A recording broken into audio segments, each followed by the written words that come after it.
Olá, tudo bem? Seja bem-vindo a mais um capítulo do SeJuntaCast. Hoje a gente vai falar com duas escolas muito especiais, que têm muita história para compartilhar e duas pessoas que eu admiro muito para falar sobre. E aí, tecnologia na escola dá certo? Essa é uma pergunta muito importante, especialmente para falar com gestores que ainda estão entendendo sobre qual o papel da tecnologia na escola, para onde que eu vou e como eu posso começar. Meu nome é Guilherme Camargo, eu sou o fundador da Sejunta. Mais uma vez tenho o privilégio de estar aqui com vocês. E junto comigo tem também Yuri Ribeiro. Olá, Yuri. Olá, Gui, tudo bem? Olá a todos, é um prazer conversar com vocês. Meu nome é Yuri Ribeiro, sou coordenador do time da Sejunta e estou nesse bate-papo hoje que eu acredito que a tecnologia sim dá certo, mas eu quero aprender como com os nossos dois convidados hoje. Então estou muito empolgado para esse nosso bate-papo, tenho certeza que vai ser de muito aprendizado e vou deixar eles se apresentarem. Pedro, fica à vontade. Opa, tudo bem? É um prazer estar aqui. Obrigado pelo convite. Sou Pedro Dincal, sou diretor do Dincal Instituto de Ensino e também professor de física, ciências, um pouquinho de programação, etc. Bom, eu sou o Emerson, eu sou diretor de tecnologia do Bandeirantes. Esse ano completa 10 anos que eu estou à frente do projeto de transformação digital na escola. É um desafio grande, eu não venho do mundo da tecnologia em si, apesar de ter dado aula de programação com 17 anos de idade. Depois eu fui fazer por outros caminhos, fui muito mais para vias do marketing, da gestão. E mais há 10 anos atrás o convite veio por conta do viés de inovação. E a gente entendia que a escola, que sempre foi uma escola que usou muito tecnologia desde os anos 40, do século passado, estava chegando um momento em que aquela tecnologia estava mudando muito e a gente entendia que os celulares e os tablets iam entrar na sala de aula e a gente precisava de uma nova proposta do uso de tecnologia na escola. Então foi para esse projeto que eu fui convidado para pilotar e acho que tem dado certo, apesar de ter tido muito sofrimento. Acho que durante o dia aqui a gente vai contar um pouco deles. E deixa eu começar então com uma pergunta, né? Primeiro, uma sensação que a gente tem, falando com escolas no Brasil inteiro. A tecnologia, ela existe, sempre existiu, desde o lápis, até a lousa, até a fala, enfim. Tecnologias sempre existiram. Só que as tecnologias digitais, nos últimos 10, 20 anos principalmente, começaram a invadir a nossa vida, né? Então hoje, por exemplo, a gente tem o celular e a gente muitas vezes não sai sem celular, mas sai sem carteira de casa, por exemplo, porque tá o cartão de crédito e tudo mais. E quando a gente para pra pensar no contexto de educação, que é um microcosmo, que é onde a gente tenta criar um modelo ideal de sociedade, digamos assim, a gente vê que a tecnologia invadiu tudo ali. E às vezes, olhando para os gestores que ainda não têm tecnologia na escola, tem muito receio sobre, e aí, como é que eu coloco, o que que eu faço? E talvez a primeira pergunta seja justamente a pergunta do capítulo que a gente está gravando hoje, que é, será que dá certo colocar tecnologia na escola? E aí eu queria abrir para vocês ficarem muito à vontade para discutir um pouco sobre sensações, se dá certo, se não dá, e aí quem quiser começar, fica à vontade. Eu estudei no Bandeirantes e trabalho no Bandeirantes. Eu estudei 3 anos e depois, agora está completando 23 anos que eu estou na escola. É uma escola que sempre usou tecnologia. Então não dá para imaginar como eu estudei em uma escola que usava muita tecnologia e hoje trabalho numa escola que usa muita tecnologia. Eu não consigo enxergar um ambiente que a tecnologia não traga resultado e não traga valor. Agora, a questão toda é como você implementa e o quanto de apoio você tem dos principais gestores da escola. E quando a gente pensa em escola privada no Brasil, normalmente a escola privada ela é de famílias, via de regra. Então, se você não tem esse apoio dos mantenedores, dificilmente você vai conseguir ter um projeto, porque tem investimento, tem uma questão de que você mexe em status quo e em muitas áreas que estão muito já com algum conformismo, e quando você traz a tecnologia, você tira as pessoas da zona de conforto.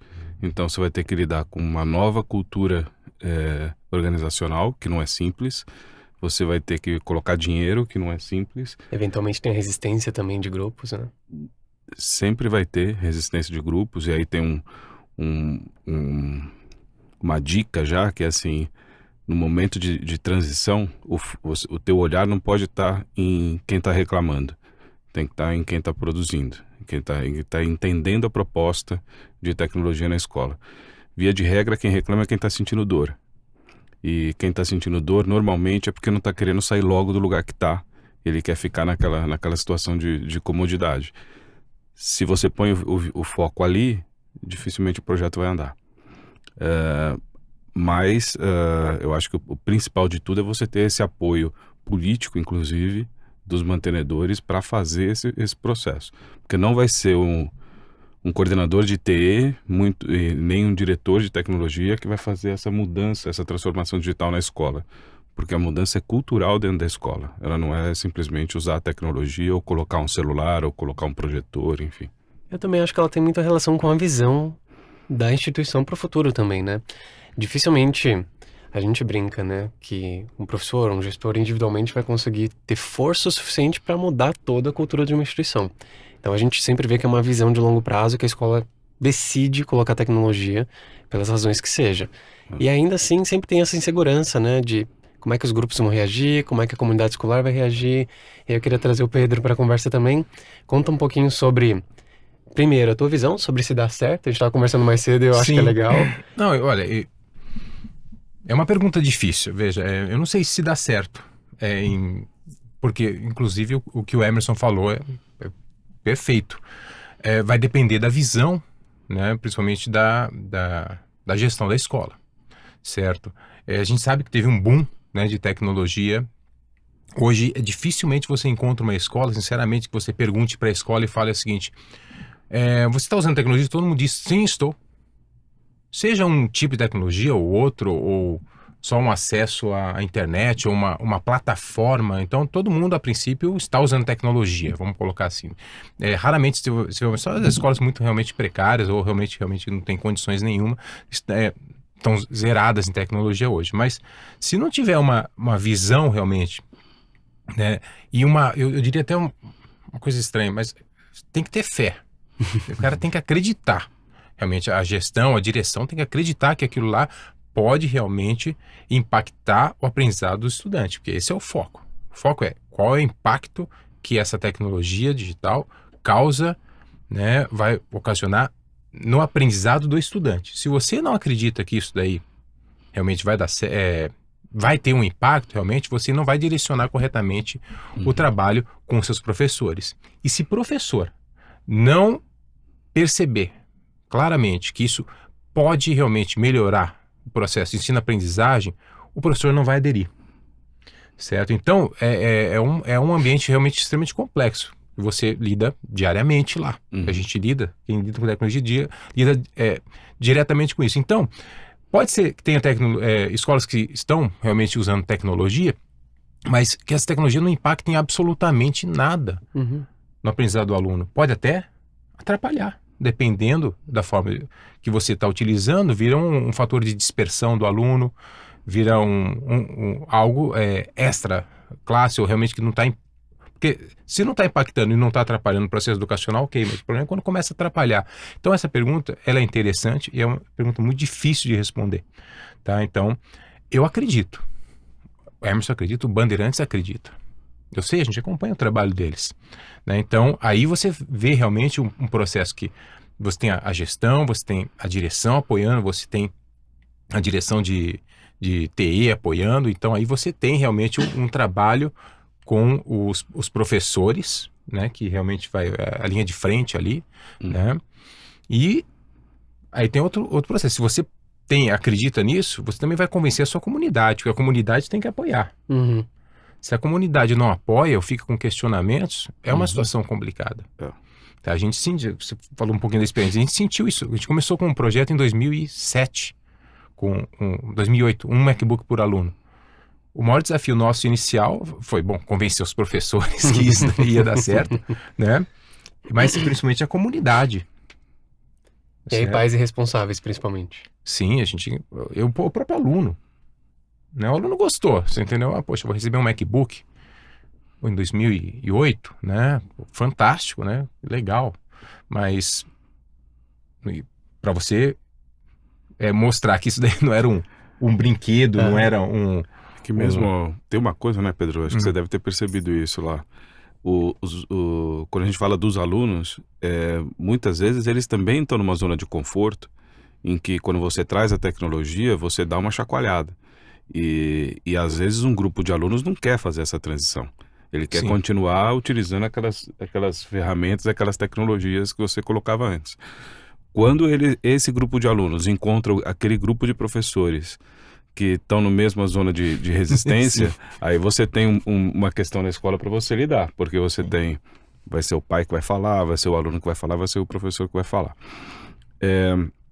Quando a gente estuda a teoria de inovação, normalmente 17% das pessoas elas não aderem a uma nova tecnologia. E por volta de 17% aderem à nova tecnologia com facilidade. A questão aí é o que a gente faz com essa grande curva que fica aqui no meio, que não está aderindo à inovação e está esperando para ver se vai pegar ou não. Se pegar, eles vêm para a tecnologia. Se não pegar, eles vão para o time da resistência. Então, o que eu falei um pouco no começo, esses alunos, por exemplo, a gente tem que pegar os alunos que estão ali a fim de fazer projetos novos, a fim de desenvolver coisas usando tecnologia e colocar energia neles. Porque são eles que vão convencer aquele povo que está esperando para ver o que dá a aderir à tecnologia. E Emerson, desculpa te cortar, que eu gostei da sua fala, porque falando em porcentagem parece que é um número pequeno, mas quando a gente pensa no número de alunos, famílias, toda a comunidade escolar, a gente está falando de tratativas com muita gente, né, de diferentes perfis, cada um com a sua experiência. Como lidar, assim, quais os primeiros passos, principalmente pensando na comunicação, para atingir esse público que você lidou, principalmente ali do meio do caminho? Primeiro, a estratégia nesses momentos de inovação esse pessoal que está gritando mais, e ele grita mais alto porque ele está sentindo dor, a gente dá um berro normalmente, ou é quando você tem um momento de grande vitória, ou quando você está sentindo muita dor. Então, assim, acho que a comunicação, ela passa um pouco por isso. Eu vou pegar esse pessoal que está sentindo dor, eu vou escutar, mas eu não vou dar tanta publicidade ao que ele está dizendo. E esse pessoal que está vibrando com a vitória, são esses que eu vou dar publicidade. Então, quem está aqui no meio do processo tem que entender que a escola está valorizando quem está indo para o momento de inovação que a escola quer.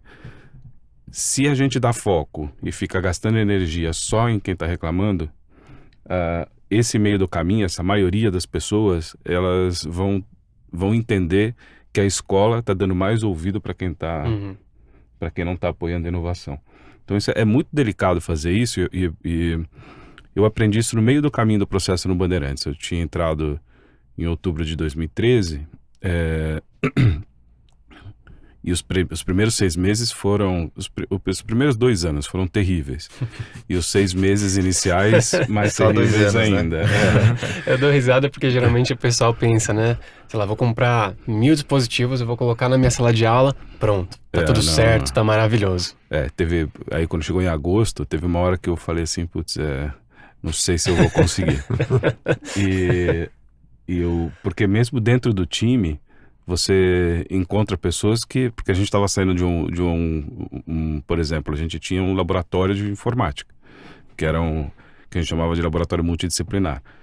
E a gente estava trazendo um conceito que toda sala de aula usa tecnologia. Você não vai pegar os alunos e levar para uma sala específica. Perfeito. São todas as salas de aula que vão usar tecnologia. Só que você tem aqueles professores que davam aula naquele laboratório multidisciplinar, que eles preparavam todos os roteiros para os outros professores. Os professores que usavam muito tecnologia na época, ir para aquele laboratório era interessante, porque quem assumia a aula era o professor do laboratório multidisciplinar. Então, você tem toda uma relação já estabelecida ali, que quando você corta aquilo, a gente em janeiro de 2014, a gente não tinha mais esse laboratório. Então, quando você tira esse espaço, que também é um espaço de poder das pessoas, no limite, você começa a ouvir as chiadeiras e as reclamações. E aí, em agosto, que eu tive contato com essa teoria de inovação, que foi o que me deu um pouco de norte. Porque eu estava, naquele momento, ouvindo muito mais quem estava reclamando Sim. do que dando atenção para quem estava produzindo coisas novas. E ali a gente começa um change que eu acho que é o que levou a gente a conseguir ter o que a gente tem hoje de Não, tecnologia. e olha, isso que você está falando parece que eu estou vendo o Jincal. É igualzinho o processo, cara. A gente realmente tem um grupo que realmente tinha um grupo mais intenso que reclamava. Não é uma reclamação, é uma coisa meio, é um boicote silencioso, né? Assim, simplesmente ignoram que existe, fecha aí e vamos trabalhar. Lousa, né? E dão boas aulas, hein? Não estou falando que isso não. Sim, não. Mas não é aquilo lá, é aquilo que eu falei, a tecnologia. Você tem que convencer o professor que aquilo lá vai melhorar a aula dele, De que pode não é mais potencializar, trabalho, né? né? Então, mas vamos lá. Então, realmente é isso. O que a gente fez foi exatamente isso. Foi, ok, quem está fazendo você? Mídia, vai para rede social, o seu trabalho, tornar facultativo os pontos de capacitação. Quem quer ir? Quem quer participar? Aí você tem os professores que vão aderir. E o que ajudou muito a gente nesse processo de começar a contaminar, no bom sentido, os outros profissionais, foi realmente o fato da gente ter tido aí, ao longo desses anos, inicialmente 2 EDIs, agora 5 e agora 7 EDIs, né, na escola. Isso ajuda muito, né, a influenciar positivamente os professores no uso da tecnologia. E essa outra questão que você colocou, que é muito importante, que é você tirar aquele ambiente que se trabalha a tecnologia, porque isso é uma muleta para o professor que não quer trabalhar. Ele joga ali, fala, não, eu estou com um projeto na minha aula de geografia, por exemplo, que estou desenvolvendo junto com um professor de tecnologia, e ele realmente não está realmente, ok, o projeto é legal, mas ele não está aderindo. Então a gente fez isso e a gente expandiu isso, foi até para coding. Realmente tem as aulas mais específicas de coding na escola, né, de linguagem de programação, mas a gente começou a propor para os professores trabalharem coding nas suas disciplinas, certo? Seja em sociologia, seja em filosofia, etc., capacitando os professores. E aí esses professores que querem fazer isso, visibilidade. Vai para mídia, fala para os pais. 2 se tornaram EDIs, fazem justamente uma língua portuguesa, outra é sociologia e filosofia. Que legal. E a princípio são matérias que não se conectam muito com tecnologia, então, né? Exatamente. Então, esses 2 fizeram um trabalho, não só com o desenvolvimento de trabalho com a criatividade, etc., mas também com coding. Os 2 têm um trabalho com coding também dentro da filosofia e sociologia e da língua portuguesa. Então, isso daí, eu concordo 100% com o que o Hermes está dizendo. Realmente tem essa curva, eu não sabia desse número, né? Mas é exatamente isso. Tem um pessoal que se abriu, abraça. Pessoal que fica ali esperando o que vai acontecer. E tem um pessoal que já abandona. Você fala, poxa, o Jincal já é Apple Sync School desde... Quando que abriu o programa no Brasil? 2014, se não me engano. Desde 2014. Então, desde que abriu, a gente veio renovando, né? Ainda na escola... A gente tem eu não diria que eu tenho mais um professor resistente, eu já não tenho mais. Tem professores que usam mais, professores que usam menos, mas todos eles, de certa forma, acabaram aderindo. Chega um limite, chega um ponto que você também não consegue mais, né? Acho que o Bandeirantes também deve chegar a um ponto e falar, esse professor aqui já não, ele realmente não quer, isso não é, veja, isso não é ruim ou bom. Isso, eu queria até aproveitar essa sua fala, Pedro. Para a gestão, tá tudo bem o professor que utiliza a tecnologia, eu acho que a palavra esporádica não é a correta, mas utiliza em alguns pontos importantes, não necessariamente de uma forma disruptiva. Sim, eu acho que sim. Veja, a questão, o foco principal, que eu tenho certeza também é do Bandeirantes, qualquer escola. Sabe o seguinte, o professor está dando uma boa aula, tem um bom relacionamento com os estudantes, porque sem bom relacionamento você não tem aprendizado, né? Então, ele tem uma boa relação, ele cumpre os conteúdos programáticos. O Jincal valoriza muitos conteúdos programáticos, assim como o Band. Você tem uma visão bem diferente de muitas escolas, né? Então, a gente valoriza, a gente acredita, por exemplo, que as habilidades são desenvolvidas com base nos conteúdos programáticos, né? E o Band é um colégio que trabalha forte conteúdo. Nós também.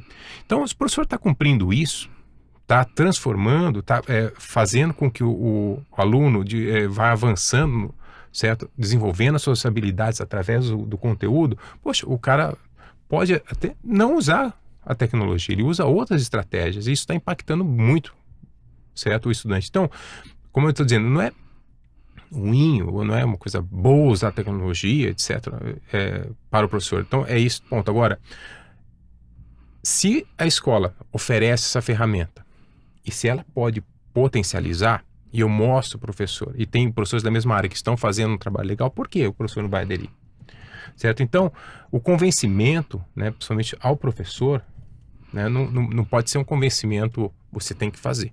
Uhum. Porque é a ordem da direção. Você sabe que não funciona. Você precisa convencer com argumentos, mostrar que realmente é viável e ensinar o caminho, né?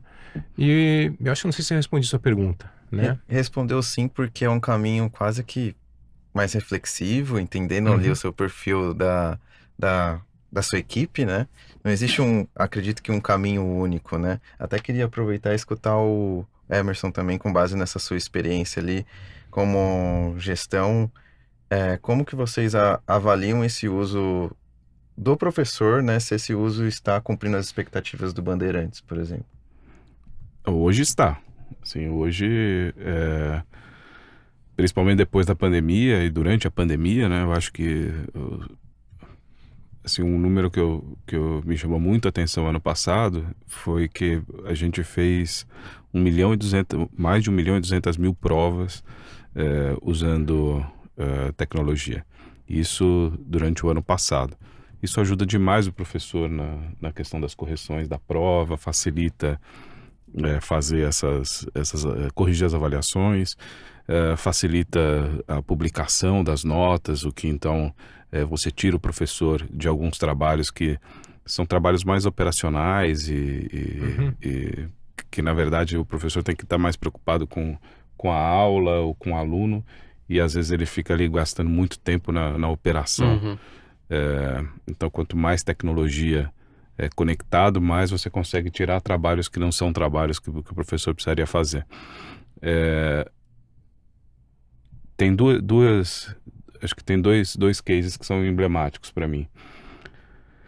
A gente sempre teve um professor que desde o começo a gente falava assim, ele é um excelente professor e ele não vai usar tecnologia por causa de idade, porque ele não vê sentido.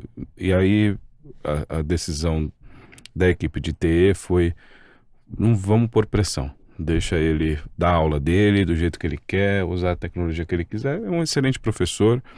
A escola,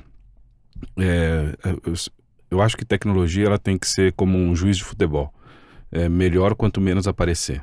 Então Concordo ela Adorei tem essa que frase, tem vou que levar pra acontecer. vida. Tem que acontecer ali o dia a dia da tecnologia e ela passar meio que desapercebida. E para esse professor, o que começou a acontecer? Quando ele viu os colegas usando e ele começou a perceber que tinha um ganho no uso da tecnologia, ele começou a procurar o pessoal de TI e começou a Se engajar mais, a usar, né? E esses dias eu passei na sala dos professores, acho que tem 15 dias. Ele estava com um Kindle na mão e lendo um livro no Kindle. Que legal. Aí eu falei assim, professor, mas um Kindle? E ele falou para mim assim, culpa de vocês. Então isso foi super gostoso. Na época que que eu falei que foi uma época difícil, os 2 primeiros anos, tinha um outro professor que quando eu entrava na sala dos professores, ele começava a falar alto lá na ponta, e ele falava assim, nada funciona nessa escola, a tecnologia não está funcionando. Isso com 30, 40 professores na sala. A tecnologia vai acabar com Bandeirantes, uma escola tradicional e blá, blá, blá. E eu sabia que ele estava querendo me chamar para briga ali na hora, Sim, porque ele sim. esperava eu chegar e eu falava, pô, mas que eu vou? Eu não vou brigar com o professor na sala dos professores. Sim. Aí teve um dia que eu falei, não, vou me aproximar dele para ver se eu consigo acalmar ele um pouco. Conforme eu fui chegando, o tom foi aumentando, eu falei, putz, não vai dar, é melhor deixar ele soltar as questões dele. E era um professor que, enfim, estava naquela resistência, estava puxando outros professores para aquele lugar de Seu resistência. militante. Era um militante. E aí, foi assim, até que veio a pandemia. Quando a gente volta da pandemia, tem aquela questão que a gente não podia fechar as janelas, tinha que o ar-condicionado ficar desligado, e um sol, assim, infernal em São Paulo. E esse professor passa por mim, assim, totalmente molhado de suor. Então, assim, o professor suando, dando aula. Então, assim, é um professor que tem o valor dele, que acredita no que ele faz, assim como a gente acredita no que a gente está fazendo. E ele entrou no toalete, quando ele estava entrando, ele voltou, parou e falou assim: eu sempre critiquei o trabalho de vocês. Só na pandemia que eu entendi o quanto foi importante a gente usar a tecnologia como a gente tem usado hoje, e queria fazer um agradecimento a você. Então, assim, foram dois momentos diferentes em que ter a paciência de esperar quem ainda, os grandes professores, esperar que eles venham aderirem à tecnologia, faz parte do game também. E Então, você assim, deixou uma mensagem muito legal, que é não desistir, né? A gente tem muito isso para os professores com os alunos, de não desistirem para o aprendizado, porque os alunos têm diferentes perfis, pode ter perfis que são mais desafiadores ali no momento da aula, e o professor precisa acolher, precisa ter um momento empático, e são características muito importantes. Então faz sentido a gestão também acolher o professor. Sim, eu queria inclusive fazer uns comentários, né?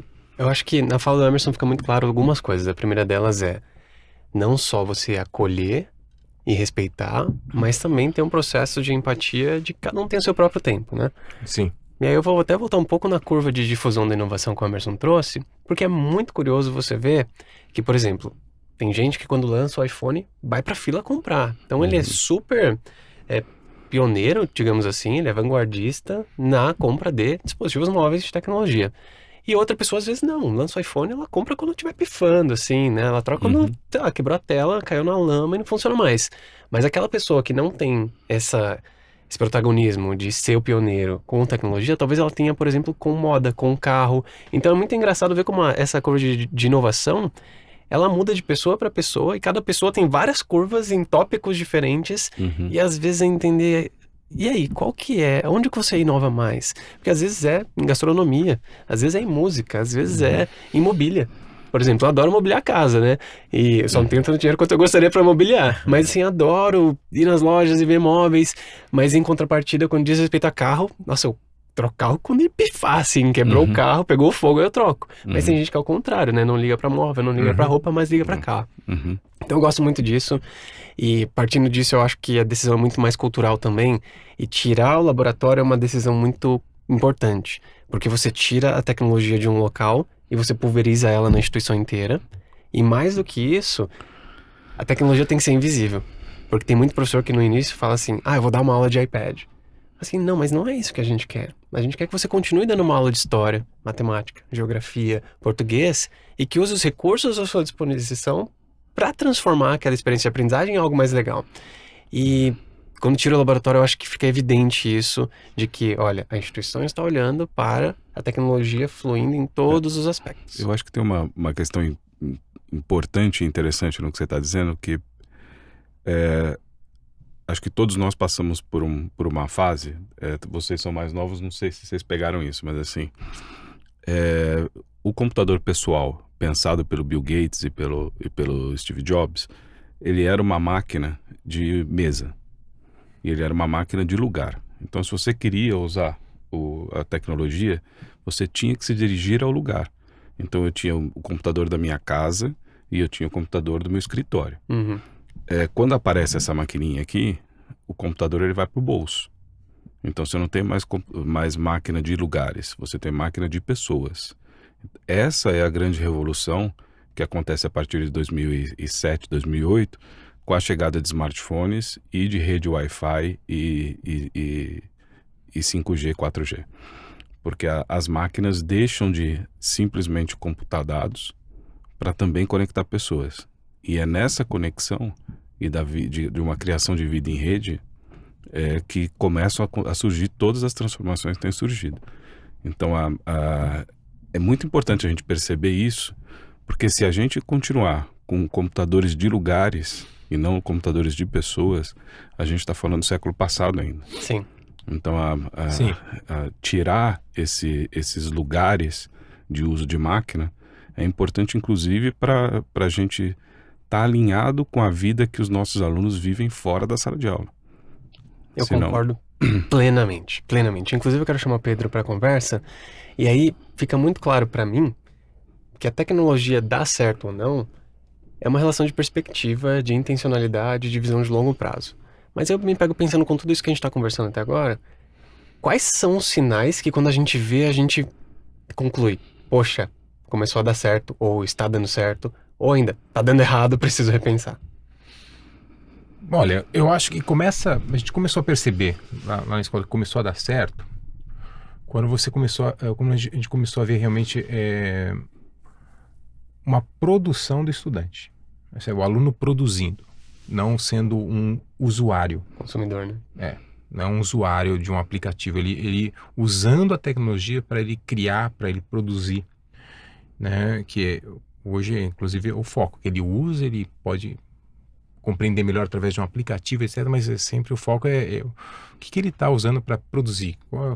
Ele usa esse computador, o iPad, para isso ser uma voz, né? Para ele ampliar realmente atingir realmente um público maior das ideias que ele está desenvolvendo. Aí você vê, poxa vida, tá dando certo.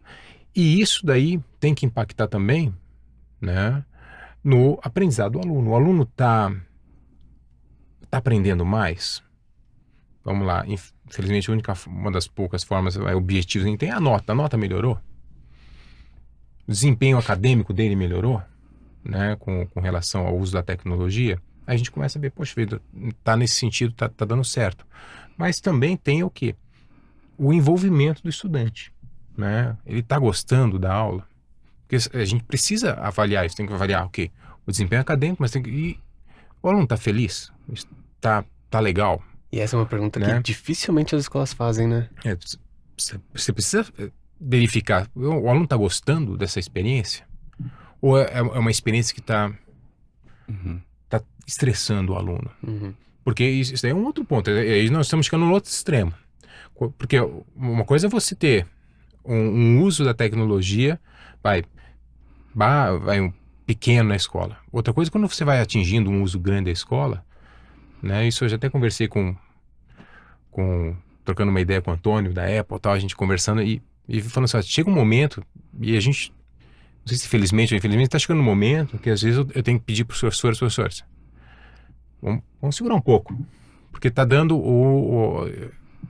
teve um ano, uns 3, 4 anos atrás, que tinha uma série que coincidiu de os professores dessa série estarem todos muito afiados. E o aluno chegar para a gente e perguntar, eu não aguento mais trabalhar com iPad na sala, professor. Toda aula. E estava cansando o aluno. Ele não estava acessando mais os livros, certo? Tanto é que depois nós temos uma visão sobre o papel do livro, né? Que isso pra gente é muito importante. Então, isso daí a gente tem que mensurar. Tá bem dosado na escola isso daqui? Ou tá com excesso? Certo? Excesso, a gente sabe dos malefícios, né, que pode causar o excesso, né, realmente do uso da tecnologia em qualquer momento, não só na escola, na vida pessoal, etc, do aluno. Então a gente tem que saber dosar muito bem isso. Mas então, respondendo a sua pergunta, é isso. Eu acho que tem que ver produção do aluno, a produção acadêmica do aluno, o desempenho acadêmico dele, e se ele está bem, se ele está feliz, se ele está gostando do trabalho. Tá? Eu vou adicionar uma coisa na tua fala, que é o seguinte: quando você traz essa fala, eu penso muito na taxonomia de Bloom, que é quanto maior a oportunidade de diferentes contextos, quanto maior a exposição a determinado conteúdo o estudante tem, maior a chance dele aprender. Então, quando a gente usa só uma estratégia, a gente deixa naturalmente de usar outras estratégias, assim como o livro que você trouxe. Às vezes, ir para a quadra é importante para aquele objetivo de aprendizagem específico. Então, eu penso muito na taxonomia de Bloom. E é muito legal ver que às vezes a decisão pedagógica mais adequada é usar menos tecnologia e usar um mix diferente. E aí eu queria até ouvir um pouco vocês, porque eu acho que tem duas situações aqui, né? A escola que não tem nada, que não acredita, que não vê valor e que não quer tentar.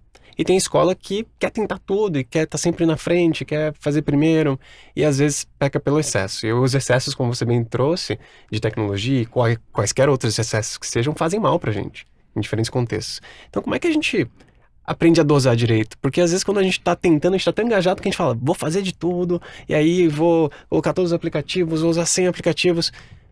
Quando que vocês sabem que precisa repensar a dosagem? Aí queria primeiro ouvir o Emerson, depois o Pedro. Guilherme, acho que a grande questão é você capacitar o professor a usar tecnologia e empoderar ele para fazer a decisão de escolha, ele ter o poder de escolha do que ele vai usar.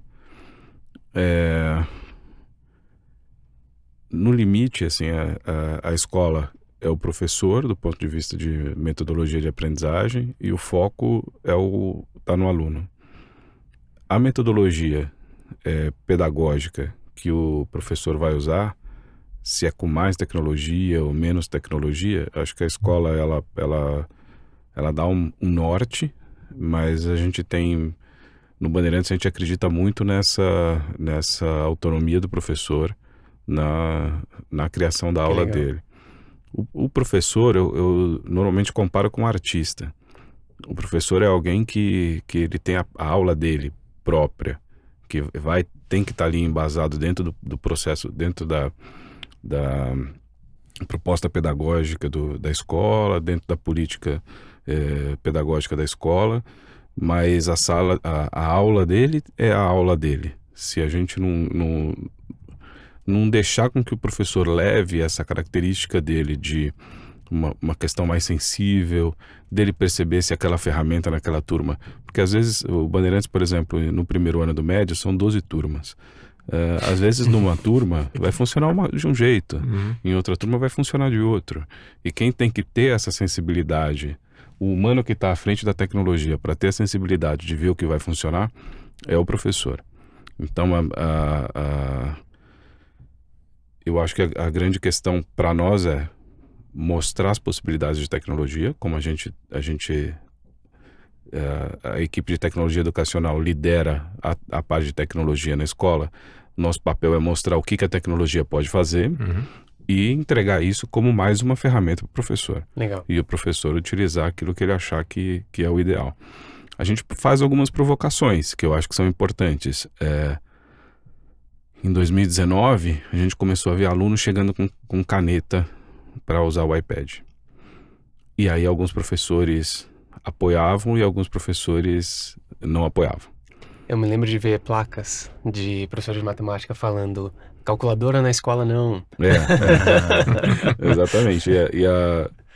E aí, quando a gente viu que tinha professor que não estava aderindo ou deixando acontecer a tecnologia, a gente comprou 20 canetas e entregou para 20 professores, para aqueles que a gente sabia que iam usar. Quando os professores começaram a usar o tablet com a caneta na sala dos professores e os colegas viram aquilo, eles começaram a ter vontade de usar. E aí quando deu 3, 4 meses, a gente estava com praticamente 100% dos professores com caneta. Legal. Quando eles perceberam o valor daquela tecnologia e os alunos começaram a chegar com a caneta, aquilo já não era mais será que isso é bom, será que não é? Eles sabiam que era. Sim. E aí a tecnologia entrou de um jeito mais fácil. Legal. Então, assim, eu acho que te respondendo, né? Acho que é você abrir o leque de possibilidades para o professor, de quais são as tecnologias, as metodologias. Não são só as tecnologias de máquinas, como a gente está falando. Por exemplo, a gente tem uma aula de física que os alunos estão estudando roldana, em que a gente colocou uma roldana no teto, os meninos usam aquele equipamento de rapel e ali eles ficam calculando, fazendo os cálculos de física e tal. Então, assim, ele é físico, tá? Eu sei, Já por isso que eu tô olhando pra ele. O olho, ó. Então, assim, é um outro tipo de tecnologia, não é uma tecnologia digital, mas é uma outra metodologia de aula. Então, é uma tecnologia que tem mais ou menos 4.000 anos, né? Pois é. Então, essa que é a questão, assim, No final do dia, é a gente ajudar consenso, o né? professor Até se você ter joga um isso para o leque. professor e o professor tem um bom professor sabe dosar bem. Sim. Até porque Isso. ele escolheu Isso eu sempre falo pro time, né? O professor, ele escolheu ser professor lá quando ele era jovenzinho porque ele gosta de ver os outros aprenderem. A gente nunca pode esquecer disso. Então, quando a gente abre mais ferramentas para ele, é para potencializar essa natureza que ele tem de querer ensinar as pessoas e querer ajudar os outros. E é muito bonito ouvir tudo isso, pra ser honesto, assim, de que às vezes as famílias, a comunidade, fica muito receosa porque ela sabe como os filhos utilizam tecnologia em casa. Então fica na TV muito tempo, fica nas redes sociais. Mas quando você abre a cortina da escola e olha por trás, tem pessoas como vocês pensando, se preocupando. E aí eu queria também ouvir o Pedro sobre essa dosagem. Sim, só fazer um parênteses da Claro. questão da caneta, foi igualzinho. Lá no Dincal foi idêntico. Os professores perguntavam, Pedro, é para deixar usar essa caneta ou não? Eu tenho aluno na minha aula que eu quero que anote. Eles estão anotando no iPad. É para deixar? Eu falei, sim. Você conhece? Não. Então, aí a gente também você mostra, professor, etc. Hoje tem vários, é livre o uso da caneta. A partir de uma certa idade a gente deixa, até porque os pequenininhos a gente é o papel realmente, né, etc. Mas a partir de determinada série a gente já permite o uso, eles podem anotar com a caneta. E aí realmente vocês tinham professores que não gostavam muito, né, dessa ideia da utilização da caneta, mas hoje, com o passar do tempo, você vê que acho que boa parte dos professores que tem o iPad tem a caneta e utilizam a caneta também, né? Então foi bem parecido com o que aconteceu no Band. Dá para perceber que é sempre um processo, né? É um processo. Parte de maturação. E essa questão do tempo de uso da tecnologia é uma preocupação nossa muito grande, né? Tanto é que isso é a nossa visão, tá? Não estou dizendo que quem não faz é correto, mas, por exemplo, o livro, a gente usa livro didático no Dincal, diversas editoras, etc. E todas elas hoje oferecem a opção digital, né? A opção digital, mas a gente não permite a opção digital. Tem que ter o livro físico, tá? Porque quando o aluno vai para o livro, ele reduz o tempo de tela, tá? Então, por isso que às vezes o caderno pode ser mais apropriado, mas aqui hoje você vê os alunos que aderiram muito forte à caneta e usam aqueles aplicativos de anotação, é uma coisa maravilhosa, realmente para o aluno. Eu olho assim às vezes o caderno, porque eu estou em sala de aula, então eu olho os cadernos de alguns alunos e falo, meu Deus do céu, né? Pois imprimir isso daí e tá maravilhoso. Mas o livro a gente faz questão que seja o livro em papel realmente. Legal. Tá? Então isso ajuda já a dosar um pouco, mas concordo plenamente. O professor decide o que ele vai usar. A escola não fica monitorando. Quantas horas de uso de iPad? Não existe.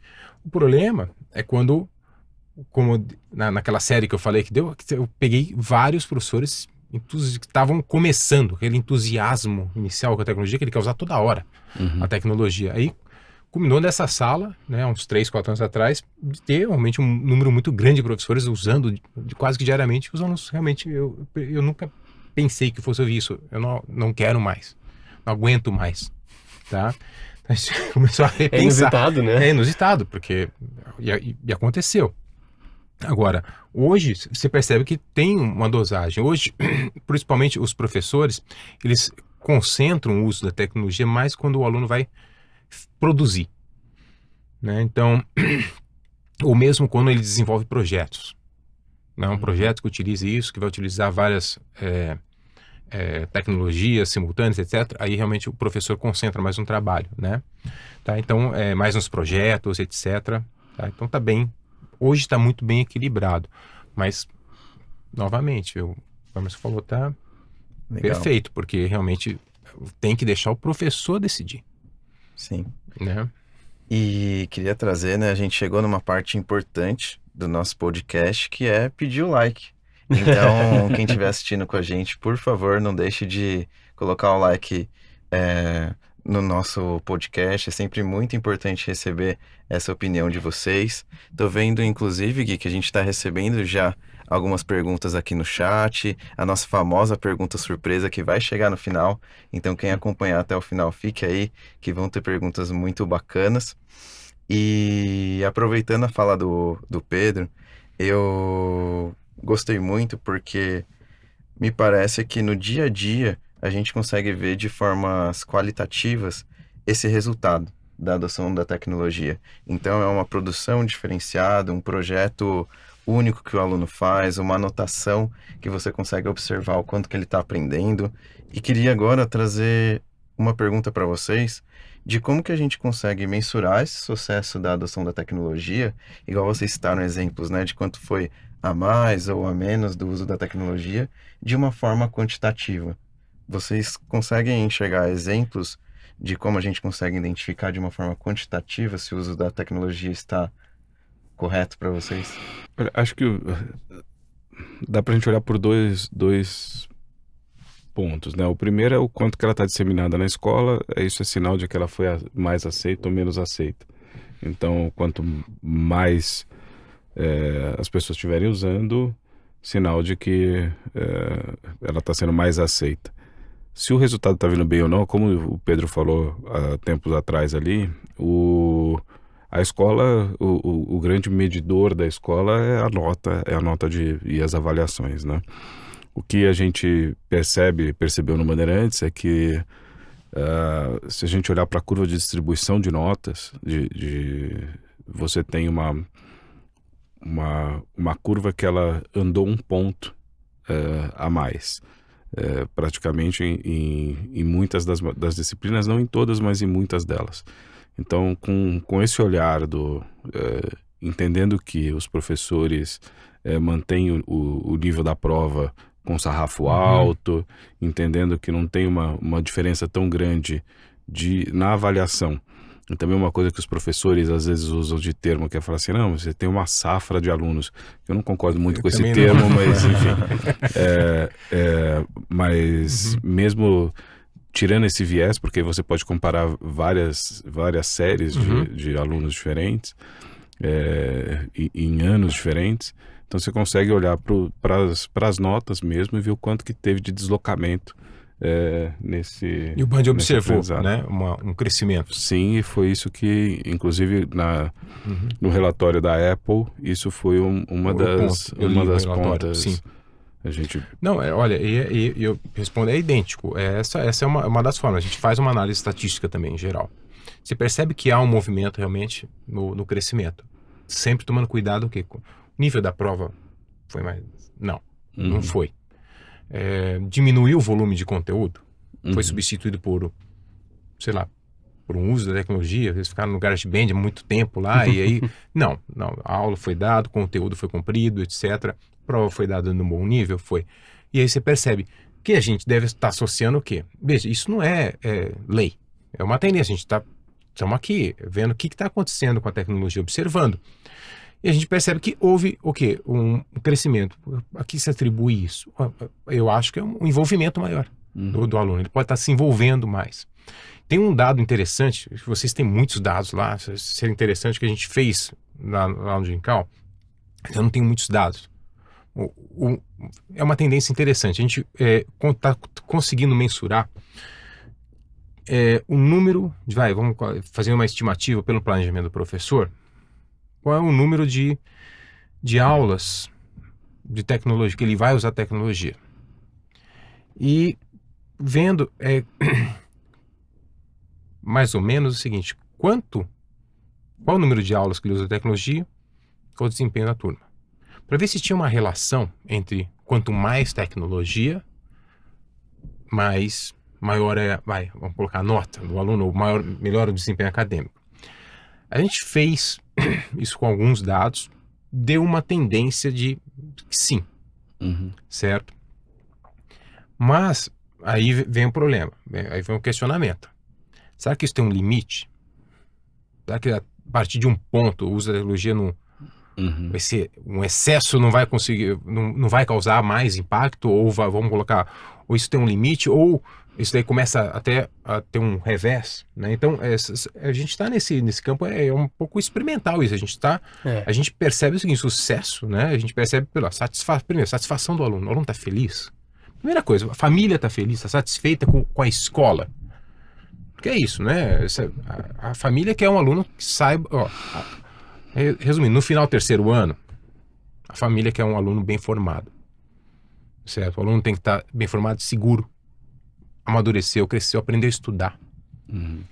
Tem condições de entrar. Não estou falando que vai... eu não gosto dessa métrica, quantos passam no vestibular. Mas tem condições? O aluno sai daqui com condições de entrar em qualquer universidade, não tem medo de prestar medicina na Pinheiros, não tem medo de prestar os concursos mais concorridos, não tem medo de querer fazer uma universidade nos Estados Unidos, certo? Então, poxa, a escola está entregando um aluno bem formado. E mais, aluno, um grande feedback que a gente tem é com o aluno que está na faculdade. Para mim é o feedback mais importante. Certo? E a gente percebe o seguinte, que o aluno, né, do Jincal, quando ele vai para a universidade, ele nota o diferencial da formação dele. Porque ele compara, né? Você deve receber também lá. Sim, muito. Né? O aluno que que está na faculdade fala, nossa, a minha formação já me deixou 10 passos à frente dos alunos que estão entrando. Né? Porque a gente se depara qual é o processo de entrada do aluno no final do ensino médio, é o vestibular. Gente, o vestibular passa um aluno bem formado, mas pode passar um aluno adestrado. Não é verdade? Sim. Mas o diferencial não é o passou no vestibular. Né? Não é esse negócio que o pessoal publica aí. Sistema X, 20 aprovados, 40 aprovados. Ok, vamos ver como é que ele que jogou para dentro da faculdade, como é que ele tá lá dentro. Quantos anos tem a escola, Pedro? Jincal? Uns 20. Tá. Tem uma coisa, o Band tem 80. Vai fazer 80 agora. E tem uma... Disso que você tá 20, falando? A gente começou com um pré-vestibular só. Tá. Ensino médio, a gente começou em 2008. Tá. Então... 20... Tem uma coisa que você falou de como eles se sentem na escola. A gente hoje recebe muitos alunos de pais que estudaram com ex-alunos do Bandeirantes na universidade e ficaram amigos desses ex-alunos. E falaram, quando eu tiver um filho, eu vou colocar um filho nessa escola por conta desses... É isso aí. Então isso acaba voltando. E dessa questão da avaliação, eu acho que tirando... a gente não deveria fazer isso, mas deixando de lado as questões de convivência, ética, essa formação mais humanista, e olhando para o aprendizado acadêmico, acho que a tecnologia consegue ajudar muito a olhar os gaps de aprendizagem. Sim. E aí o professor, ele atuar na sala de aula a partir da avaliação do gap de aprendizagem de uma determinada turma, de um determinado aluno. E a partir de personalizar o processo de aprendizagem, né? Que eu acho que ainda está muito incipiente. Acho que já podia estar muito mais avançado do que está. São raríssimos os exemplos que a gente encontra. Normalmente a gente encontra um professor fazendo, ou isso ainda não está institucionalizado via de regra, porque o nosso professor, ele ainda não tem por hábito fazer uma gestão de aprendizagem de sala, via de regra, de ficar olhando para gráfico, ficar olhando, as ferramentas já entregam, mas ainda os professores não têm essa característica de fazer essa gestão. Mas eu acho que é um dos próximos passos que estão por vir, essa questão da aprendizagem mais customizada, né? Com apoio de tecnologia. E uma coisa que apareceu bastante na fala de vocês é essa questão do bem-estar, que é super importante e está em alta na educação, com essa preocupação com os alunos deles se sentirem bem no ambiente escolar. E a pergunta que eu trago é que como que a gente pode garantir esse bem-estar, pensando no número, por exemplo, de alunos que vocês têm, que é um número gigante, mesmo com... Ele é número gigante. Então, legal, de 2 perfis gigantes e grande. Mais ou menos. E como que a gente pode ter essa preocupação de ter esse aluno com bem-estar, que eu acho que é o ponto 1, E o ponto 2 também da excelência acadêmica, dele poder ter esse repertório de seguir onde ele quiser, saindo do ensino médio. Queria escutar vocês, começando pelo Pedro. Acho que a exigência acadêmica sempre pode estressar o aluno, certo? Você tem que trabalhar dentro do limite, realmente, da zona de desenvolvimento do estudante, certo? A nossa escola, que usa forte a pedagogia pautada em Vygotsky, né? A gente vai trazer para eles o seguinte: a gente tem, cada aluno tem a sua zona de desenvolvimento proximal. Ou seja, a gente vai ter que trabalhar dentro da zona de desenvolvimento do aluno. Se eu trabalho além dessa zona de desenvolvimento do aluno, é totalmente inútil, só vai estressar o aluno. Ou se eu trabalhar aquém, que é o que acontece, a gente vejo acontecer em algumas escolas, se trabalhar aquém da zona de desenvolvimento, é a mesma coisa que você não desenvolveu, você não desenvolve o aluno. Você passa o tempo com ele lá. Isso são pedagogias que acreditam que a evolução cognitiva do aluno se dá de forma espontânea. A gente não acredita nisso, a gente acredita que tem que realmente puxar o desenvolvimento do aluno, certo? Ou seja, tirar o aluno da zona de conforto, certo? Eu preciso ir sempre um pouco além daquilo que o aluno tem hoje, para ele aprender, para ele evoluir, né, realmente de fato. Então, eu acho que trabalhando bem desse limite, cuidando realmente do emocional da criança, você consegue fazer realmente isso daí, que é formar o aluno, porque é isso que os pais esperam. Se a gente tivesse no Zoom, eu daria palminhas aqui. Porque o que a gente vê muito, pessoal, é um excesso, acho que se preocupar com o bem-estar do aluno não é excesso, acho que tá bem se preocupar com, mas existe uma tendência em educação aqui no nosso país de realmente deixar a educação realmente trabalhar aquém das potencialidades do aluno. Ou seja, o pessoal vai levando a vida e vai tocando, etc., sem exigir, etc. O Bandeirantes, conheço bem o Bandeirantes, morei na frente do Bandeirantes já há muitos anos, e como professor, dava aula no Rio Branco, né, aqui em São Paulo, a gente sempre ouvia falar muito bem do Bandeirantes, etc., mas eu sempre ouvia também um tipo de crítica que às vezes eu escuto no Dincal. Mas lá exige demais do aluno. Lá, não sei o quê, não, lá é muito conteudista, sabe? Trabalhar conteúdo virou palavrão, né? Aqui no país, entrou nesse negócio. Então a gente escutava muito isso e eu discordava. Né? E eu achava que realmente, não, com conteúdo que a gente vai desenvolver, e tem que exigir do estudante. Eu acho que isso não estressa o estudante, eu acho que isso daí estimula o estudante, né, a crescer, tá? Eu acho ele a pensar e tomar decisão também, né? Também, porque isso faz parte do amadurecimento do estudante. Ele tem que passar por isso. Tem que passar por realmente questões mais difíceis, complexas. Ele vai ter dificuldade. Mas a escola, né, tem que oferecer o apoio ao estudante com dificuldade. Né? Tem que oferecer o apoio psicológico para o aluno que realmente está se sentindo mal, etc. Acho que esse é o ponto, né? Porque desse Bandeirantes que você falou, é o Bandeirantes que eu estudei. O antigo diretor da escola, ele dizia que o Bandeirantes era uma escola onde escreveu não leu, o pau comeu. Esse era o lema do Bandeirantes até os anos início dos anos 90, até o final dos anos 80. Mas eu tenho uma outra metáfora de um professor meu, que depois foi meu colega no Bandeirantes, uma pessoa que eu adoro, que é o professor Álvaro Zimmermann. Um abraço, professor. Tomara que você esteja assistindo aí, vou te mandar o link, Alvarão. Que ele falava que o Bandeirantes era como um grande barco num mar, e que a cada bimestre vinha uma onda e os alunos caíam para o mar, e quem conseguia ficar no Bandeirantes continuava no barco. E ele dizia assim: a gente vai ser uma grande escola o dia em que a gente começar a gritar homem ao mar, e a gente pular dentro do mar e começar a resgatar esses jovens que não estavam conseguindo terminar.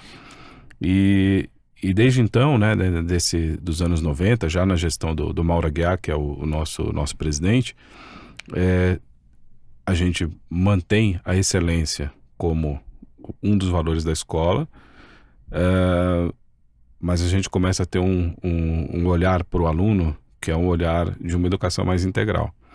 Então, ali no mesmo momento em que a gente tem essa transformação digital acontecendo na escola, a gente tem uma outra transformação que foi a criação de uma diretoria de convivência.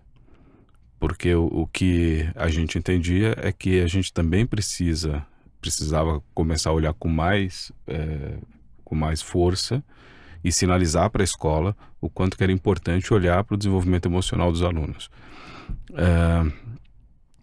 Tem uma cena que eu falava muito com a minha esposa, que era assim: se antigamente lá o homem que vivia no meio do mato, você trocava o olhar com outro homem umas 5, 6 vezes por dia, hoje em dia a gente troca olhares o tempo todo e tem gente avaliando a gente mesmo quando a gente não está presente, e só que está marcando nas redes sociais, tá? Então a necessidade da gente estar psicologicamente mais preparado para viver o século XXI do que era o século XX, ela é nítida. Então a gente precisa trabalhar essas questões com os alunos para que eles cheguem mais inteiros, inclusive para performar melhor academicamente. Porque a pressão hoje nos jovens, eu entendo que eu sofri alguma pressão emocional quando eu estava vivendo dentro do ambiente escolar. E sofri uma pressão acadêmica. O jovem hoje que sofre a pressão acadêmica, ele sofre uma pressão emocional muito mais forte do que a minha geração. Se a gente for pensar, antes do mundo estar conectado em rede, você podia ter uma personalidade na escola, você tinha uma personalidade um pouco diferente no clube, porque os teus amigos eram diferentes nos lugares, você podia ter uma outra no grupo de amigos dos seus pais. Enfim, em cada lugar você vivia um hub diferente. E se você sofria um bullying na escola, você tinha os outros lugares que te acolhiam. Hoje tudo isso está misturado. Então, se alguém faz um cyberbullying contigo, aquele bullying que era um bullying que acontecia dentro da escola, ele está acontecendo na sociedade como um todo. Então, aquela galera do clube, ela também está vendo o bullying que você está sofrendo na escola, e se bobear, o pessoal do clube começa a fazer contigo a mesma coisa que estava fazendo na escola. Então, ter a consciência de que esse mundo está completamente diferente do que era o nosso. E entender que a gente tem que dar um apoio emocional diferente para o jovem é fundamental para que o jovem entenda a escola como um ambiente seguro dele. Não, e isso que você colocou, né, do que era o Bandeirantes 2000, nos anos 90, né? Que era 80, que eu sou bem mais velho que isso. Né? Então, os anos 80, realmente eu acho que foi uma evolução. É uma evolução pedagógica, né? Ele melhorou, né? Porque a gente viveu isso, mas não foi um processo. Teve que ser um processo, porque é uma escola pequena, teve que ser um processo rápido. 2008 abrimos a escola, nível lá em cima de exigência, sem conhecer muito bem o público da cidade, Bauru. E era assim, tava aqui o nível, o aluno batia aqui, a nossa analogia era isso, bate e não consegue escalar. Certo? Quem conseguia, quem não conseguia, ficava. A escola não tinha ferramentas, ou não estava pensando realmente no estudante. Certo? A gente falou assim, evasão em massa da escola, etc. O primeiro ano foi difícil, sabe? Posso dizer, por exemplo, 40% das matrículas a gente perdeu no primeiro ano da escola. Em virtude de não acompanharem, né? E aí vem a dúvida. O que a gente faz? Vamos abaixar o nível? Não. Então o que a gente faz? Vamos ter que aprender. Fizemos, capacitação, curso com o professor. Veio o professor da Unesp dar curso pra gente, etc. Pra gente construir, na verdade, não tem um paredão, tem uma rampa pro aluno. Ele consegue chegar no mesmo nível se a gente der o suporte necessário. E, acrescentando essa questão que você colocou realmente do cuidado com o emocional, é fundamental. A gente não pensava nisso, a gente não precisou disso. Se precisava... A gente não sabia que precisava. Exatamente, mas e não tinha, os nossos professores não tinham, não sabiam disso, não tinha nada nesse aspecto. E hoje, eu acho que isso que você falou é muito bem colocado. A necessidade, o aluno que se frustra na escola, isso pode atrapalhar a vida pessoal dele em vários fatores, social, etc, tá? Então, é importante a gente cuidar desse amparo, cuidar da questão do emocional do aluno, do bullying, do cyberbullying, etc. Uma questão seríssima, poderia ser outro Sim, isso que outro eu ia podcast, né? Sobre isso, Exatamente. porque é um tema super importante, né? Como combater isso, etc. A gente poderia... Senão a gente não sai daqui hoje falando, Eu ia né? falar exatamente isso, sim. Esse assunto, ele é fundamental. E ele esbarra em tecnologias porque essas ameaças, digamos assim, no contexto escolar, elas vêm mudando de físicas para digitais e às vezes se misturam e acontece o que o Emerson trouxe mesmo de, em diversos ambientes, você ter acesso às mesmas coisas e de repente aos mesmos Sim. traumas e por aí vai. Mas, de fato, dá um novo podcast. E eu tenho uma notícia que a gente chegou ao fim do nosso Tá. horário aqui. Uhum. Então a gente tem sempre um costume que é o seguinte, naturalmente agradecê-los, mas antes, o Yuri sempre faz um resumo. Então eu queria perguntar, Yuri, de acordo com tudo que a gente viu hoje, o que que a gente leva pra casa? Nossa, hein, até difícil esse resumo. Dava para escrever um TCC aqui, porque foi muita coisa legal. E tenho certeza que quem tá de casa escutando ou assistindo vai levar muita coisa consigo. E algumas coisas que eu anotei aqui, a gente iniciou o nosso papo trazendo sobre a comunidade escolar e o tempo, né, de maturação do projeto de tecnologia. Então foi legal que não foi uma solução, nossa, compramos os dispositivos, no outro dia estava todo mundo sorrindo e nos demos as mãos e deu tudo certo. Não, existe um tempo de maturação e foi muito bacana ver dois projetos, né, de sucesso, que também teve pormenores, que teve ajuste de rota. Isso foi muito legal para o gestor que está escutando. Também teve a questão do cuidado da adoção da tecnologia com a equipe escolar.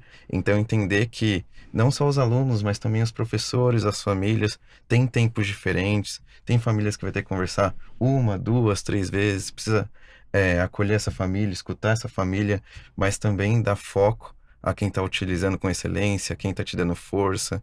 Então, isso foi muito legal ver esse contraste. Outra questão legal também foi os exemplos. Então, como que acompanhar o projeto de tecnologia de forma qualitativa. Então, no dia a dia, ali dentro da sala de aula, escutar os alunos, como, por exemplo, o uso da tecnologia está sendo demais, então a gente precisa ajustar a rota. E também da parte quantitativa, né, que é os dados que chegam na mão dos professores e como eles podem diagnosticar ali uma questão que ele precisa dar uma ênfase na aula dele, porque são muitas turmas, contextos diferentes, então como ele consegue ver de forma qualitativa, quantitativa. Então, por isso que eu disse que foi muitos aprendizados e eu adorei esse bate-papo. Eu vou falar que eu também adorei passar o tempo com vocês, obrigado por terem aceitado o convite. E a gente sempre termina com uma pergunta surpresa, Ixi. mais descontraída, mais pra encerrar. E aí, assim, vou fazer uma pergunta pra mesa, né, na verdade. Uhum. E é uma pergunta que não necessariamente tem a ver com educação, não necessariamente tem a ver com tecnologia. Eu quero perguntar pro Emerson também, Pedro, Yuri. Emerson, qual lugar você ainda não visitou no mundo que você gostaria muito de visitar e por quê? Olha, tem três, na verdade. Se Não, pensar é um- mais, se pensar mais, Vai vir um monte, mas enfim, os dois primeiros que vieram foi Índia e China, que eu não conhecia ainda, e o terceiro que apareceu depois foi Butão. Acho que todas as minhas viagens sempre foram muito pro Ocidente, Uhum. e eu conheci muito pouco do Oriente. Eu lembro que eu viajei tarde para fora do Brasil, viajei para fora do Brasil com 28 anos, e eu lembro que foi uma pancada na cabeça. Na verdade, não para fora do Brasil, para Europa. Para os Estados Unidos eu fui mais cedo, fui com 11 anos. Mas quando eu conheci a Europa com 28 anos, para mim foi como se o mundo abrisse uma coisa completamente diferente. E eu tenho a impressão de que se um dia eu for para a China, para a Índia ou para Butão, vai acontecer a mesma expansão de consciência que teve naquela época lá. Que legal. E você, Pedro? Pra ser sincero, não é isso? Sim? Olha, um lugar que eu gostaria de ir muito, que eu não fui ainda, é o Egito. Tem que falar por quê? Porque eu sou fã do Iron Maiden, cara. Que tava muito Power Slave em 1984, acho que É um bom motivo. E eu adorava Iron Maiden e via aquele Power Slave, que é o disco falava os temas, enfim, entre aspas, do Egito Antigo, etc. E eu sempre tive curiosidade e realmente uma viagem que eu iria gostar bastante, sabe? Que legal. Conhecer um pouquinho, Que legal. E você, Yuri? As pirâmides, etc. Você acredita que é o mesmo local do Pedro? A gente pode marcar então, que é o Egito. Mas o meu é por um motivo mais focado mesmo na parte histórica, nas pirâmides, que desde pequenininha ali me chama muita atenção. Que bacana. Eu adoraria ir pro Egito também, mas o lugar que eu mais gostaria de ir na lista, assim, eu acho que seria também perto ali da região do Marrocos, que tem aqueles mercados de rua, Sim, cheio de sim. tempero, o pessoal esquenta o café lá na areia. Eu acho que é uma experiência inusitada que também vai me ajudar a entender, assim, caramba, nada a ver com tudo que eu já vivi na minha vida e novas experiências. Então, acho que o Marrocos seria um lugar muito legal. E aí, obrigado pelo tempo de vocês. Imagina, prazer. Podem deixar uma mensagem também. Pedro, fica à vontade para deixar uma mensagem no gestor só- que ouviu a gente. Só agradecer realmente o convite, e é excelente trocar ideia, a gente se conhece faz tempo, eu e o Emerson, é sempre bom ouvir um pouquinho das experiências realmente que ele nos traz. Realmente foi um aprendizado para mim também, para todo mundo, eu acho. Queria agradecer também o convite de vocês, dizer que foi muito gostoso a conversa, me senti muito à vontade aqui com vocês. Bom estar com o Pedro de novo, já falei isso outras vezes, admiro muito o trabalho que vocês fazem em Bauru, sempre foi uma referência também pra gente. Eu queria deixar só uma questão que eu acho que está vindo, o que está vindo de tecnologia aí para frente, que eu acho que a gente precisa ficar de olho. Se a gente viveu uma revolução que ainda não acabou, com a chegada de tablet e as redes, a chegada da inteligência artificial vai ser muito mais impactante e vai começar uma nova revolução sem a antiga ter terminado. Então não sei quantas vezes isso aconteceu na história da humanidade, mas são duas tecnologias muito impactantes. E a inteligência artificial, eu acho que ela está vindo com o que me preocupa na inteligência artificial, e eu sou mais preocupado com ela do que eu era com rede e smartphone, que os algoritmos vão ser, muitos deles, usados para capturar nossa atenção. Então, quando a gente pega uma ferramenta como o TikTok, por exemplo, todo o algoritmo que está por trás é para fazer com que você não saia dali. E ele consegue praticamente instantaneamente identificar qual que é a sua vontade de assistir naquele instante. E se você não tiver foco na atenção, a gente pode perder a atenção. E perder a atenção é mais do que perder tempo, porque quando roubam a nossa atenção, estão roubando o nosso tempo. E eu tenho dito que se até o século XIX escravizavam o nosso corpo, a tentativa era de escravização do corpo, no século XX a tentativa foi de escravizar a forma como a gente pensava, fazer com que a gente queresse o que queriam que a gente quisesse. E o século XXI a gente está vendo essa questão da atenção tentando ser capturada por essas grandes plataformas. E aí acho que a gente precisa ficar muito atento, pensar numa regulação que não tolhe a nossa liberdade, mas que também não nos deixe refém delas, né? Acho que Poxa, isso. não dá nem para entrar nesse tema, não dá exato. mais uma hora aí, não? Eu adoraria. Um papo sobre isso. Inclusive, eu vou quebrar o protocolo e vou convidar vocês para mais um no futuro, só pra legal. gente falar desses Não, tópicos. esse tópico perfeito, eu concordo Não, plenamente. e dá pra conectar também relação com a isso. saúde mental, né? Que a gente tava discutindo. Também, Total. Sim. E deixa chegar a computação quântica. Aí Que já com tem as inteligência experiências artificial, já, computação quântica, a gente já vai ser um outro mundo. Outro mundo. Pode ter certeza. certeza disso. Da minha parte, como educador, professor, pedagogo, foi um privilégio poder bater um papo com vocês. Foram muitos aprendizados e com certeza quando lançar esse podcast eu vou querer assistir novamente, vou favoritar, vou colocar lá o play, Legal. porque foi muito bacana e já tô animado para ter uma nova experiência, viu, Gui? Eu também, eu queria agradecer muito ao Emerson, Pedro, Yuri também. Foi um privilégio para mim também, aprendi muito com vocês. São pessoas, são projetos que eu admiro muito. Então eu queria muito agradecer vocês por terem vindo. E queria muito também deixar um abraço pro gestor de casa, que tá ouvindo a gente aí no carro, no trânsito, no avião, seja lá onde for. Obrigado pela atenção. A gente gosta muito de criar esse momento de conexão. E a gente avalia o sucesso desse projeto, inclusive, com base no tanto de gente que a gente consegue alcançar. Porque são microcosmos, né? A gente vive quase que numa bolha de tecnologia que é importante furar ela e pulverizar essa informação. Eu espero ter feito um pouco disso hoje com vocês todos. Queria muito agradecer e deixar um abraço. Obrigado, a gente se vê no próximo capítulo e até mais. Tchau, tchau. Obrigado, gente.